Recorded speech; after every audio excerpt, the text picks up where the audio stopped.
நான் பொது வாழ்க்கையிலிருந்து விலகிக் கொள்வது என்ற முடிவை எடுத்திருக்கிறேன்.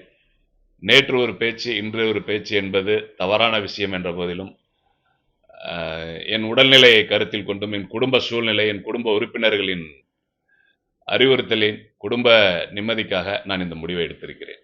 நான் எந்த அரசியல் கட்சியிலும் இனி பயணிக்கப் போவதில்லை. தயவு கூர்ந்து அண்ணன் வைத்திலிங்கம் அவர்களும், என்னோடு இத்துடன் பயணித்த கழக தொண்டர்களும் என்னை மன்னித்து, என்னோடு இதுவரை உறுதுணையாக இருந்த கழக தொண்டர்கள் அவரவர் விரும்பும் கழகத்தில் இணைந்து பணியாற்றும்படி அன்போடு கேட்டுக்கொள்கிறேன். ஏன் நீங்க உங்களோட அறிவிப்பு முதல்ல நீங்க திமுக இணைகிறேன்னு சொல்லும்போது உங்களோட வீட்டாருடைய மனநிலை எப்படி இருந்துச்சு? காலையில அமைச்சர் அன்னிட்ட முடிவெடு அவரு சொன்னப்ப, நான் அவர்ட்ட சில விஷயங்கள பேசினப்ப அமைதியா இருந்தாங்க எங்க வீட்ல.